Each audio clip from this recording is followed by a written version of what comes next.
दिनैनि गोदान आरो फिन खेबसेबाव बरायफिनबाय। नोंथांमोना थाम्बनेलनि जोहै नुनो मोनखादों। जुदि नोंथांनि आखायाव रेशन कार्ड दं, नोंथांनो आसाम गभर्नमेन्टआ 5,000 रां होगोन। बेल' नङा, 5,000 ल' नङा।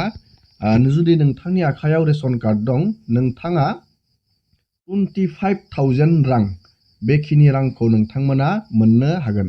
बे ओरैनो बुंनाय बाथ्रा नङा। नोंथाङा बे 25,000 रांखौ बोरै मोननो हागोन, बेनि फुल डिटेल्सखौ आङो नोंथांमोननो दिनैनि नैबे भिडिअनि जोहै खोन्थाहरगोन। नोंथाङा बे स्किमाव बोरै एप्लाइ खालामनो, माबायदि नोंथांनो डकुमेन्ट नांगोन, माबायदि बेनि इलिजिबिलिटि क्राइटेरिया, जोङो बेफोरनि गासैबो डिटेल्सखौ नायगोन। नोंथाङा भिडिअखौ जोबजासे नायबानो जाबाय आरो बेफोरबायदिनो गोदान गोदान गभर्नमेन्ट स्किम, डिजिटेल खौरां मिथिबाय थानो थाखाय चेनेलाव जुदि गोदान, चेनेलखौ साबस्क्राइब खालामबानो जाबाय। नोंथांमोना नैबेयाव नुनो मोनदों, आसामनि CMआनो बेखौ पस्ट खालामनानै होदों। लोगोसे बे स्किमनि मुंखौबो आं नोंथांमोननो खोन्थाहरगोन। बे स्किमा मा? नोंथाङा बेयाव 25,000 रां मोननो थांगासिनो दं। अनलि बे स्किमाव सेन्ट्रेल गभर्नमेन्टआ होयोमोन 20,000 रां। नोंथांमोना नैबेयाव नुनो मोनदों। प्लास बेयाव आसाम गभर्नमेन्टआ दा एड खालामना होबावगोन नोंथांमोननो। आसाम गभर्नमेन्टनिफ्राय बेयाव स्पेसियेलि 5,000 रांखौ एड खालामना होगोन। टटेल नोंथांमोना मोननो हागोन 25,000 रां। बेखिनि रांखौ नोंथांमोना मोननो हागोन। दानिया बे स्किमा मा आरो बे स्किमखौ नोंथांनो मानि थाखाय होगोन, जोङो बेनि आपडेटखौ नायनि। नोंथाङा गावनो नैबे पस्टखौ नायजागोन। ससियेल मिडिया एक्सआव बेखौ पस्ट खालामदों CMआ। आं बेनिनो आपडेट लानानै फैदों। लोगोसे नोंथाङा बेयाव बोरै एप्लाइ खालामनो, बेनि डिटेल्सखौबो जोङो नायगोन। आरो नोंथांमोना नैबेयाव नुनो मोनदों, टटेलै दा नैबेनि आसामाव बेनि अलरेडि बेनिफिटखौ गोबां फेमिलि न'खरफोरा मोननो हाबाय। इन दा लास्ट 3 इयार्स, बोसोरथामाव नैबेयाव 2,772 फेमिलिया बेनि बेनिफिटखौ मोनबाय होननानै बुंदों। नोंथांमोना नैबेयाव नुनो मोनदों। दानिया बे स्किमनि जोङो डिटेल्सखौ नायगोन। बे स्किमा मा? बे स्किमानो जाहैबाय सापर्टिं नैबेयाव Assam family with national family benefit scheme. नोंथांमोना खोनादों जानो हागौ। बे स्किमनि मुङानो जाहैबाय नेशनेल फेमिलि बेनिफिट स्किम। बे सेन्ट्रेल गभर्नमेन्टनि। नाथाय सेन्ट्रेल गभर्नमेन्टआ बे स्किमाव अनलि 20,000 ल' रां होयोमोन। प्लास दा आसाम गभर्नमेन्टआ प्लास खालामनानै बेयाव दा नोंथांमोननो 25,000 बेखिनि रांखौ होनो थांगासिनो दं। दानिया बे स्किमाव नोंथाङा बोरै एप्लाइ खालामनो आरो सोरबायदि मानसिया बे स्किमाव एप्लाइ खालामनो हागोन, जोङो बेनि डिटेल्सखौ नायगोन। ओरैनो जाहा थाहा भिडिअ नङा बियो, गोबां इम्पर्टेन्ट भिडिअ। जुदि नोंथाङा बे स्किमाव एप्लाइ बानायो, नोंथाङा बेनिफिटखौ मोननो हागोन। आरो गोबां मानसिफोरानो साननो हागौ ओरैनो बे स्किमा बिदि नङा। जुदि नोंथाङा एप्लाइ खालामो, नोंथाङा मोननो हागोन। दानिया नोंथांमोननो प्रसेसखौ खोन्थाहरनि। नोंथाङा बे स्किमखौ हारसिङैबो नायनानै बेनि फुल A to Z डिटेल्सखौ नायनानै लानो हागोन। गुगोलाव नोंथाङा सार्च खालामबानो जाबाय, नेशनेल फेमिलि बेनिफिट स्किम। नैबेयाव रोखायै लिरना होखादों गुगोलाव। सेन्ट्रेल गभर्नमेन्टआ बे स्किमाव 20,000 रांखौ होनाय जायो। नोंथांमोना बेयाव नुनो मोनखादों। गुगोलावनो बेयाव रोखायै लिरना होखादों। नोंथाङा बेबायदि सार्च खालामना होबानो नैबेयाव नुनो मोनखागोन। प्लास दा आसाम गभर्नमेन्टआ आरो 5,000 रां। आसामाव नोंथांमोना दा 25,000 रां, बेखिनि रांखौ मोननो हागोन। 100% नोंथाङा मोननो हागोन। दानिया नोंथाङा नैबे नेशनेल फेमिलि बेनिफिट स्किमाव नोंथाङा क्लिक खालामनानै होबानो जाबाय। दानिया नोंथाङा डिटेल्सखौ बेबायदि नायनानै लानो हागोन। बेयाव बोरै नोंथाङा एप्लाइ खालामनो, बेनि डिटेल्सखौ नोंथाङा नायबानो जाबाय। बे स्किमखौ मानि थाखाय होयो, सोरनो होगोन, नैबेयाव नोंथाङा नायना लानो हागोन। आं नोंथांमोननो खोन्थाहरगोन। दानिया जोङो नायगोन बे नेशनेल फेमिलि स्किमनि लाबखौ सोरबायदि मानसिया लानो हागोन। 25,000 रांखौ सोरबायदि मानसिया मोनगोन, जोङो बेनि डिटेल्सखौ एसे नायनि। नैबे डिटेल्सआव नोंथाङा फरायनानै नायबानो जाबाय। आं बेखौ फरायखांबाय। नोंथांमोननो बर' राव एसे बुजायना खोन्थाहरनि सर्टकाटै, भिडिअआ गोलाव जायो। नैबेयाव रोखायै बुंखादों, जाय बिथांमोननि न'खराव BPL कार्ड दं, जुदि नोंथांनि न'खराव BPL कार्ड दं, नोंथाङा बे स्किमाव एप्लाइ खालामनो हागोन। सोरबायदि मानसिया खालामनो हागोन? BPL कार्ड गोनां न'खरनि सासे गाहाय थायो, फैसा खामायग्रा जायखौ बुङो ब्रेड उइनार, जाय इंराजियाव बुङो ब्रेड उइनार, जाय बिथाङा फैसा खामायो, न'खरनि हेड, बिथाङा बे स्किमाव एप्लाइ खालामनानै दोननो हागोन। नाथाय बिथाङा बे रांखौ एप्लाइ खालामबाबो मोननाय नङा, बिथांनि न'खरनि फेमिलिया मोनगोन। मानो होनोब्ला बे मोनसे इन्सुरेन्स बायदि, मोनसे लाइफ इन्सुरेन्स बायदि जाहैबाय बे स्किमा। खिन्थु बियो फ्रि अफ कस्ट, नोंथाङा बेयाव थाइसेबो फैसा इनभेस्ट खालामनाङा, गभर्नमेन्टआनो नोंथांनो डाइरेक्टयै फैसाखौ होगोन।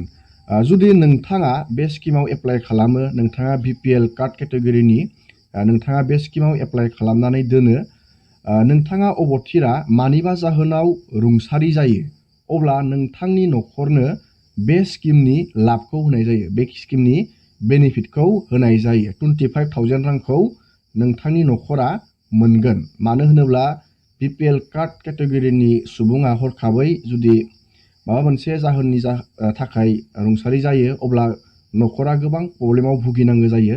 बेनि थाखायनो गभर्नमेन्टआ नोंथांनि न'खरनो बे 25,000 रांखौ होनाय जायो। नोंथाङा दानिया बुजिबाय जानो हागौ बे रांखौ बेबायदि सिस्टेमाव होनाय जायो। दा बिनि इलिजिबिलिटि क्राइटेरिया, नैबे बेनिफिटखौ नागिरगोन जोङो। बेनिफिटआ 20,000, नैबेयाव लिरना होखादों 20,000 प्लास दा आसाम गभर्नमेन्टआ 5,000 रां बेयाव होफादेरगोन। आसामाव 5,000 रां होफादेरगोन, प्लास नोंथाङा 25,000 रांखौ मोननो हागोन। बेफोरबायदि नोंथांमोना बेनिफिटखौ नुबाय।